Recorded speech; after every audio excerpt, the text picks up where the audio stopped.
얼마 전 동성애자 결혼 허가증 발급을 거부했다가 구속되었던 켄터키주의 로안스 카운티 법원석이었던 킴 데이비스라는 여인이 많은 관심의 대상이었습니다. 그녀는 구속된 지 5일 만에 석방되어서 또 한 번 많은 그리스도인의 관심을 받았는데, 이 여인은 수감 중에도 담대하고 편안한 그러한 마음으로 말씀을 읽으면서 보냈다고 합니다.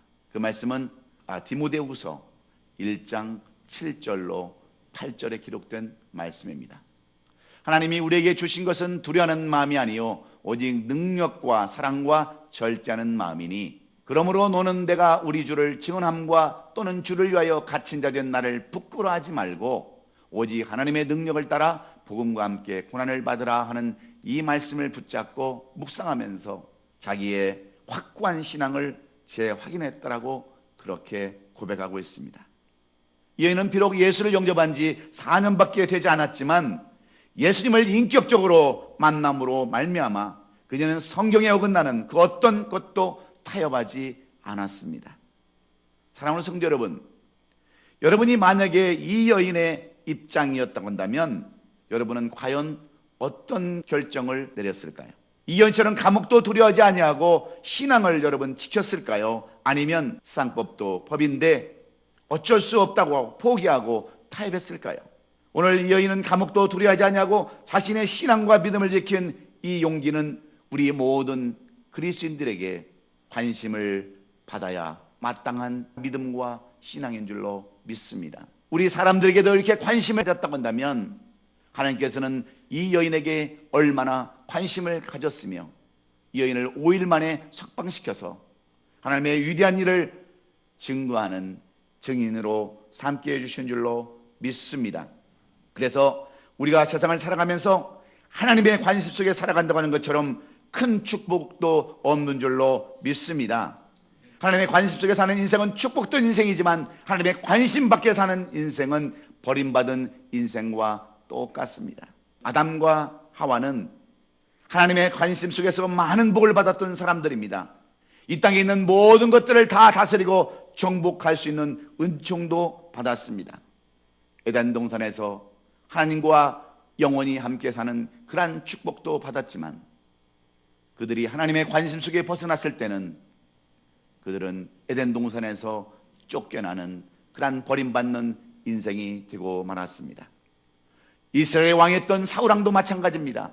그가 하나님의 관심 가운데 있었을 때는 이스라엘의 왕으로 쓰임을 받았지만 하나님의 관심 밖에 있었을 때는 그는 왕의 자리를 내어 주어야 했고 또 블레셋과의 전쟁에서 죽임을 당하는 비참한 삶을 살아야 했습니다. 나면서부터 나실이었던 삼손은 어떻습니까? 하나님의 관심이 그에게 있었을 때에는 사사기 13장 25절에 기록된 것처럼 소라와 에사울 사이에 마네단에서 여호와의 영이 그를 움직이기 시작했다고 했습니다.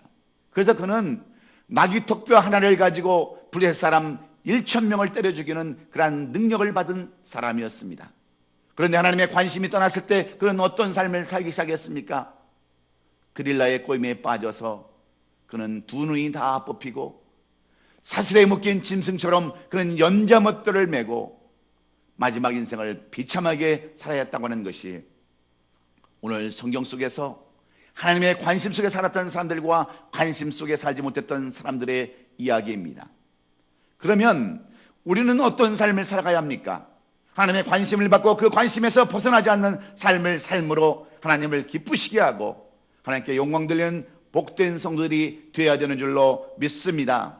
그러기 위해서 우리도 하나님을 감동시키고 그분의 관심 속에 산다고 한다면 그 삶은 분명히 축복받은 삶인 줄로 믿습니다. 오늘 이 본문의 말씀도 똑같은 말씀입니다. 오늘 본문에 나오는 아브라함은 바로 하나님의 관심을 끄는 사람이었습니다. 우리가 국어사전에 보면 관심이란 무엇을 의미합니까? 어떤 것에 마음에 끌려 주의를 기울이는 것이 바로 관심이라고 이렇게 표현해 놓고 있습니다. 영어로 얘기하면 attention입니다. concern입니다. 아브라함은 바로 하나님의 관심을 끌기에 부족함이 없는 사람이었습니다. 그러나 아브라함의 조카 롯은 그렇지 못했습니다. 똑같이 갈대아 우르를 떠나서 하나님의 지시하는 땅으로 이민을 왔지만 아브라함은 하나님의 관심에 살았고 롯은 하나님의 관심 밖에 삶을 살았다고 하는 것이 오늘 이 본문이 우리에게 보여주고 싶어야 하시는 교훈의 말씀입니다. 그렇다면 도대체 무엇 때문에 한 사람은 하나님의 관심 가운데 살았고 또 한 사람은 하나님의 관심 밖에 살 수밖에 없었는가? 우리는 오늘 이 본문의 말씀을 통해서 살펴보아야 합니다. 왜냐하면 아브라함은 하나님의 관심을 끄는 삶, 하나님의 기쁘시게 하는 삶을 살았을 때 엄청난 축복과 은총을 받았기 때문에 그렇습니다. 아브라함은 가나안 땅에 흉년이 들었을 때에 어쩔 수 없이 애굽으로 내려가야만 했습니다. 그런데 애굽의 바로가 이 아브라함의 아내를 보고 너무나 이쁜 나머지 자기 아내로 삼으라고 했을 때에 하나님은 바로 왕 집안에 엄청난 재앙을 내렸습니다. 이 일로 인하여 바로는 이 사람이 누구기에 하나님께서 이렇게 역사하시는가 하고 그의 아내 사라를 돌려보내고 또한 많은 재물을 주어서 그 땅을 떠나게 한 것을 봅니다. 어디 그뿐입니까? 이 아브라함이 그랄 지방으로 옮겨갔을 때 그랄 왕 역시 그의 아내 사라를 탐내자 하나님은 꿈으로 그를 꾸짖음으로 지켜주셨습니다. 하나님의 관심 안에 있는 사람은 하나님께서 이렇게 보호해 주시고 인도해 주심을 성경은 우리에게 나타내고 있기 때문입니다.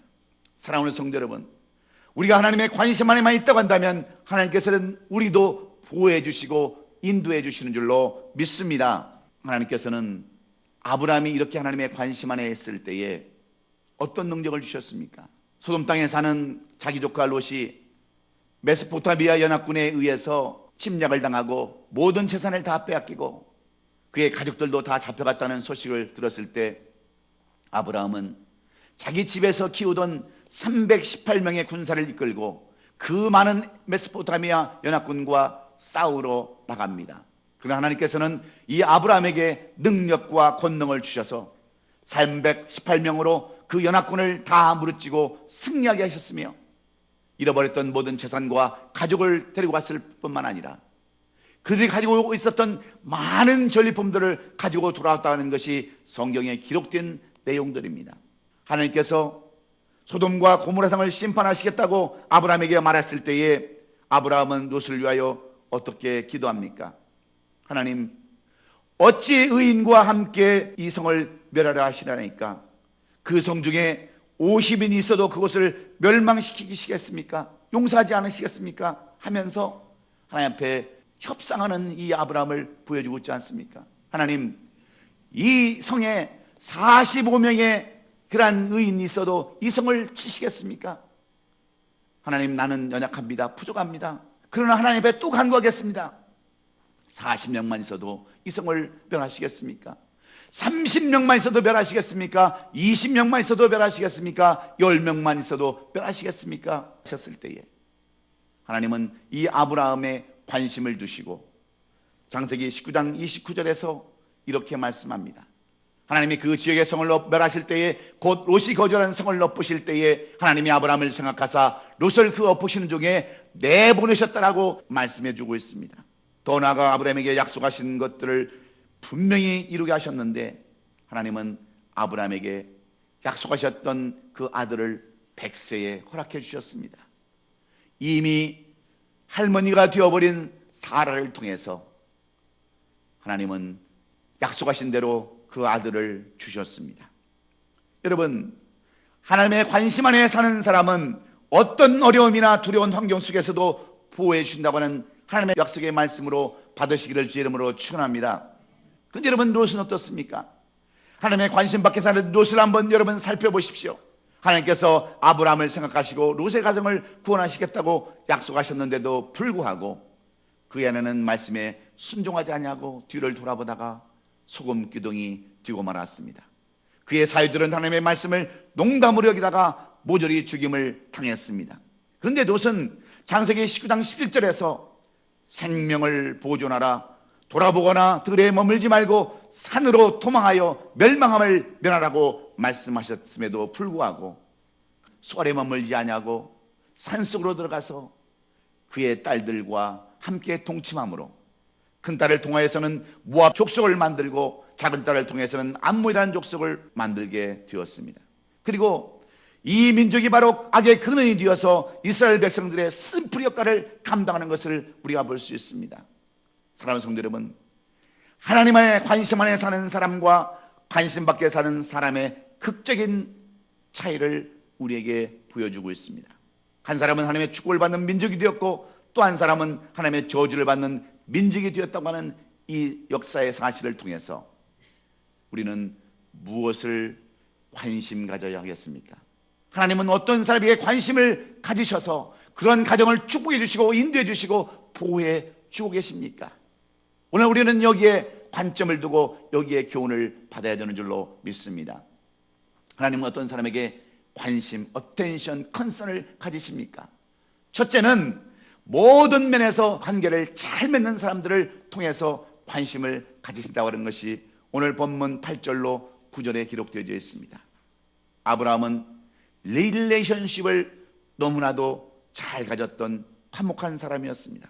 대인관계가 원만한 사람이었습니다. 이웃과 가족관계에서 관계를 잘 맺는 사람으로 오늘 본문은 기록하고 있습니다. 우리가 살아가는 이 땅은 서로 관계를 잘 맺고 살아가야 하는 그러한 땅입니다. 혼자서는 살 수 없는 땅이 바로 우리가 사는 세상입니다. 그럼에도 불구하고 많은 사람들이 어떤 삶을 살아갑니까? 독불장군처럼 살아갑니다. 마치 돌을 닦는 도인들처럼 그렇게 살아갑니다.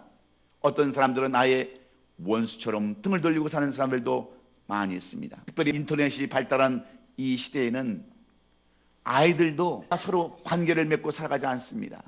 그저 게임이나 하고 인터넷에 들어가서 채팅이나 하고 모든 일들을 그렇게 살아가다 보니까 친구가 없습니다. 관계를 잘 맺지 못합니다.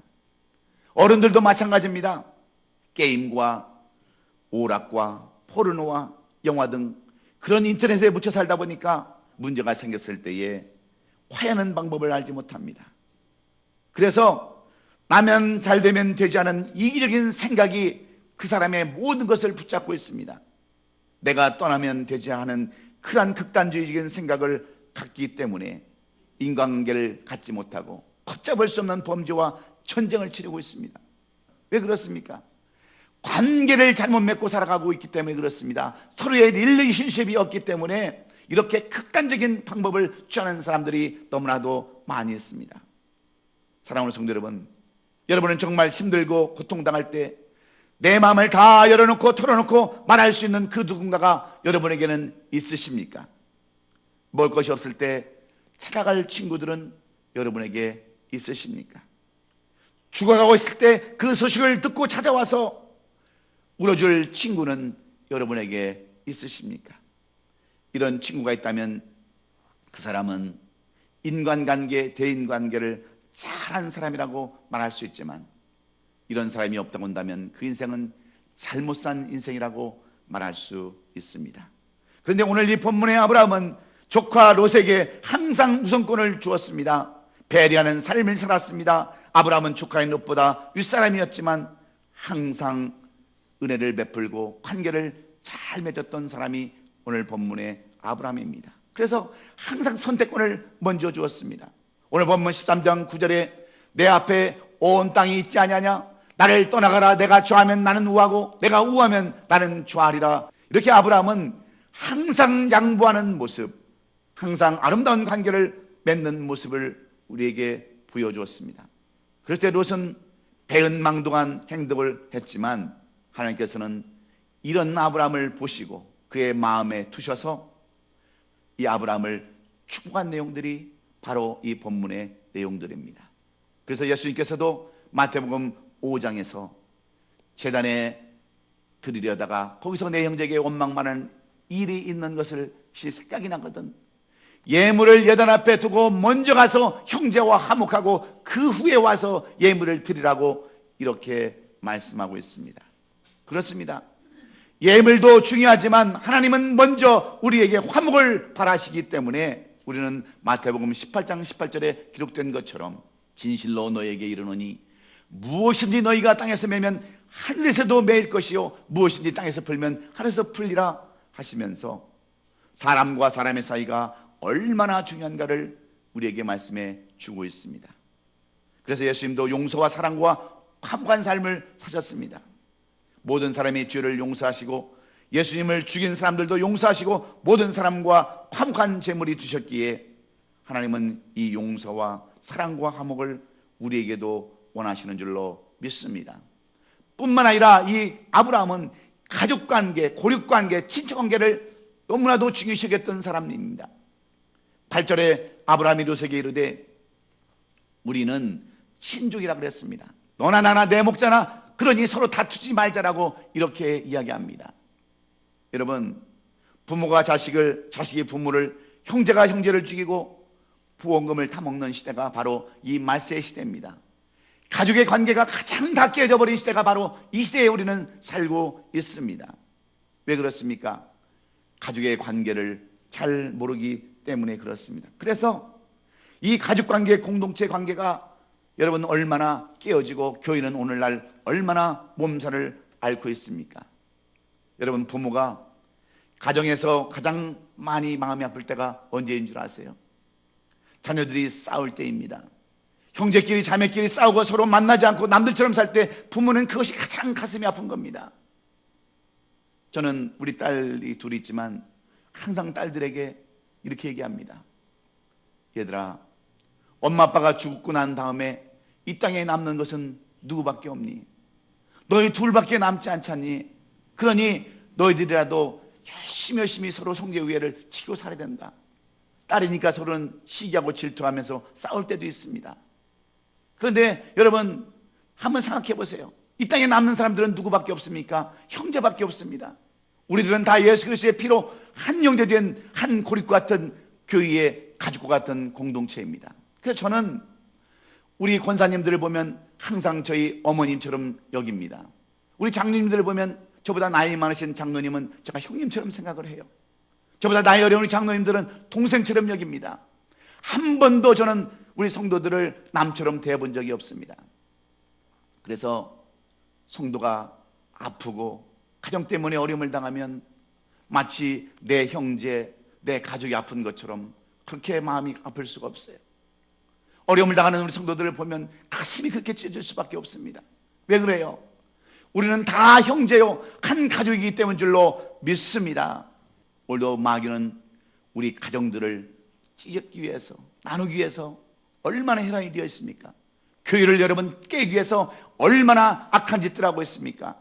이럴 때일수록 우리는 한 가족의 개념, 가족의 중요성, 이 공동체의 중요성을 깨닫고 서로 하나가 되고 화목하는 그런 사람이 될 때 하나님의 관심을 갖는다는 것 기억하시고, 여러분도 우리 모두를 내 이웃처럼 내 가족처럼 생각하시고 관심을 가지시는 우리 성도들이 되시기를 주의 이름으로 축원합니다.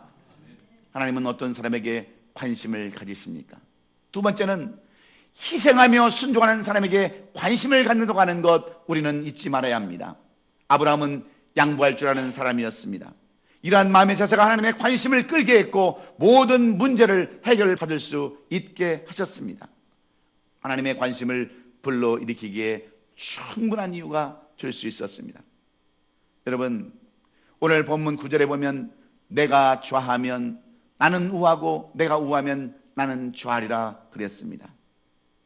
아브라함이라고 좋은 곳, 물이 많은 곳 왜 싫어하겠습니까? 그러나 아브라함은 먼저 희생하는 마음, 양보하는 마음이 있었습니다.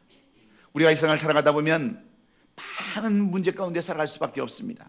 이 문제를 해결하면 저 문제가 있고 저 문제를 해결하면 또 다른 문제가 항상 우리 앞을 가로막을 수밖에 없습니다.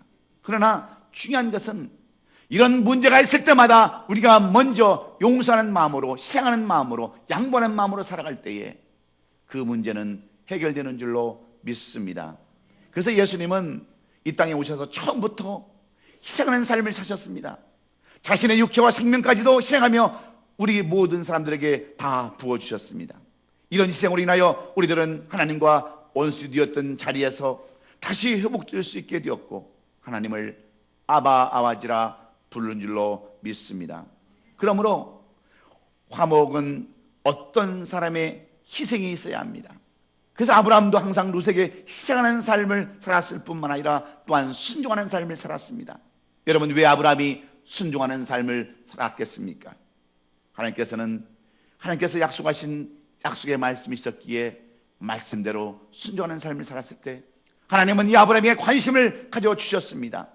창세기 12장 3절에 너를 축복하는 자에게는 내가 복을 내리고 너를 저주하는 자에게는 내가 저주하리니 땅의 모든 족속이 너로 말미암아 복을 받을 것이라고 하는 이 약속의 말씀에 따라 그러니 힘들어도 어려워도 하나님 앞에 순종했던 것을 우리가 볼 수 있습니다. 여러분, 하나님의 관심을 받고 사는 여러분이 되기를 원하십니까? 내가 있는 곳이 복된 곳, 나를 만나는 사람이 복된 사람이 되기를 여러분 원하십니까? 아브라함처럼 희생하고 순종하는 사람이 되셔서 하나님의 관심을 받고 하나님의 은총을 누리는 저와 여러분이 되시기를 예수님의 이름으로 축원합니다. 세 번째로, 하나님은 어떤 사람에게 관심을 가져주시고 그런 사람을 늘 생각하시며 은혜와 축복을 허락해 주십니까? 하나님께서 예배하는 사람을 찾는 것을 우리는 기억해야 합니다. 예배드리는 삶을 사는 사람이 바로 하나님의 관심 가운데 있는 사람이라는 겁니다.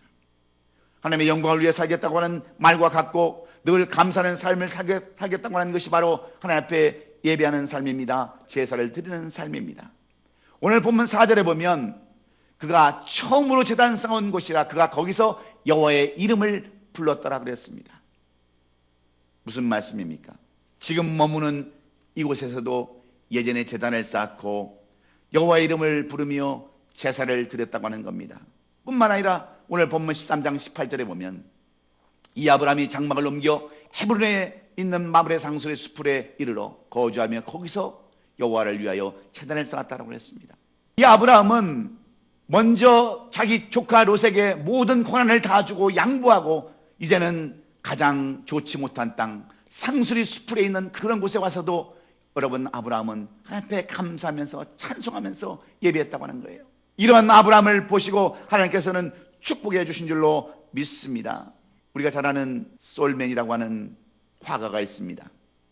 이 솔맨은 결혼한 지 얼마 되지 않아서 중병에 걸리고 말았습니다. 그러자 의사가 진단 결과를 내립니다. 당신은 임파선 결핵을 앓고 있기에 앞으로 3개월밖에는 살지 못한다고 하는 사형 선고를 내렸습니다. 이 사형 선고를 들은 솔맨은 너무나도 가슴이 아팠습니다. 절망 가운데 무너질 수밖에 없었습니다. 이제 막 결혼해서 아내는 임신 중이었고 이제 뭔가 아름다운 삶을 살아가야 되는데, 그리고 뭔가 그림을 그리며 살아가야 되는데 내 인생이 이것밖에 되지 않았는가 절망 가운데 살아갔을 때에 그의 아내가 어느 날 하루는 이렇게 이야기를 합니다.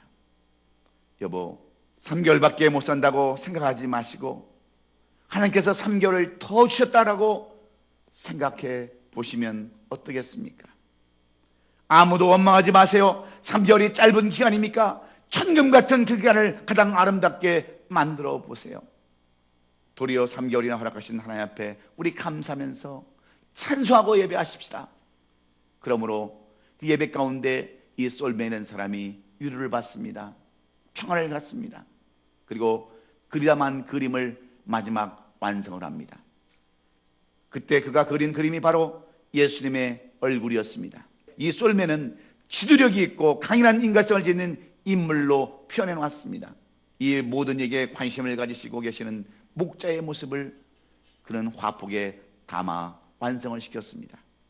그런데 이 완성된 그림을 보는 사람들마다 부활하신 예수님을 보는 것 같다라고 하면서 이 그림이 순식간에 유명해지고 수백만 장의 그림이 인쇄가 되어서 오늘날 여러분의 가정에도 예수님의 초상화가 걸려져 있는 것을 우리가 볼 수 있습니다.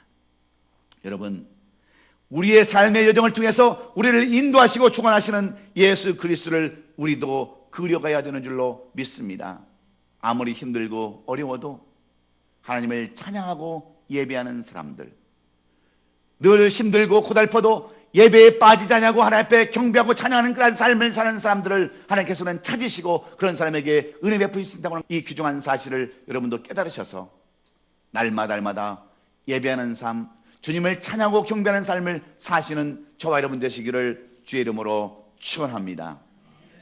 마지막으로, 하나님은 어떤 사람을 추구하시고 관심을 가지십니까? 한 영혼을 위하여 전도하는 삶을 사는 사람인 줄로 믿습니다. 하나님은 구약시대의 아브라함을 통하여 하나님의 관심을 끄는 사람, 그런 사람은 정녕 아브라함 같은 사람이라는 것을 말씀해 주고 있습니다. 왜 아브라함을 하나님은 축복하셨는지, 왜 아브라함을 믿음의 조상으로 삼았는지를 오늘 이 본문은 교훈해 주고 있습니다. 그런데 아브라함이 이토록 조카인 룻에게 정을 베풀고 희생하고 아름다운 관계를 맺는 것은 다름이 아니라 한 영혼을 귀중히 여기는 그러한 마음 때문이었습니다. 비록 세상 말로 싸가지도 없고 은혜도 모르는 배은망덕한 그러한 조카였지만 그는 그의 영혼을 불쌍히 여겼다고 하는 데 있습니다. 그래서 위험을 무릅쓰고 메소포타미아 연합군과 상대로 싸우기도 했고, 소돔과 고모라성이 심판을 받을 때 하나님 앞에 정말 간구하면서 기도하며 매달렸던 것을 우리는 봅니다. 의인 10명이 없어서 멸망당해 하는 소돔과 고모라성을 바라보면서 오늘 본문 13절에 소돔 사람은 여호와 앞에 악하며 큰 죄인이었다라고 하는 안타까운 그러한 모습을 오늘 보여주고 있습니다. 한 영혼이 천하보다 더 귀하기 때문입니다. 그런데 신약에 와서 예수님의 가장 큰 관심사가 여러분 무엇입니까? 그것은 영혼을 구하는 것인 줄로 믿습니다. 예수님이 이 땅에 오신 궁극적인 목적은 우리에게 어떤 기적이나 필요한 것을 채우기 위해서 이 땅에 오신 것이 아닙니다. 잃어버린 한 영혼을 찾기 위해서 이 땅에 오셔서 마태복음 9장 12절에서 이렇게 말씀해 주십니다. 예수께서 들으시고 이르시되 건강한 자에게는 의사가 쓸데없고 병든 자에게 쓸데있다고 말씀하시면서 누가복음 15장 7절에서 이렇게 말씀합니다. 내가 너에게 이르노니 이와 같이 죄인한 사람이 회개하면 하늘에서는 회개할 것이 없는 의인 99을 말미암아 기뻐하는 것보다 더하라고 그랬어요. 여러분, 이 교회가 이곳에 존재하는 목적이 무엇입니까? 여러분의 필요를 채우기 위해서, 어떤 것을 이용하기 위해서 여러분 이 교회가 세워졌습니까? 이 교회가 이곳에 세워진 가장 중요한 목적은 잃어버린 영혼을 찾는 데 있는 줄로 믿습니다. 우리만 구원 얻고 우리만 천국 가는 것이 아니라 아직도 예수 그리스도를 알지 못하는 사람들에게 예수 그리스도의 그 은혜를 전하는 것이 바로 이 교회를 세우신 목적인 줄로 믿습니다. 여러분, 하나님은 어떤 사람에게 관심을 가지십니까? 하나님이 가장 기뻐하시는 것은 바로 영혼 구원에 있습니다. 전도하는 데 있습니다. 그러므로 여러분도 하나님이 관심을 끄시는 이 전도하는 삶, 영혼 구원의 삶을 여러분 사심으로 말미암아 우리 하나님의 관심을 가지시고 여러분의 모든 기도가 응답되기를 주의 이름으로 축원합니다. 축원합니다.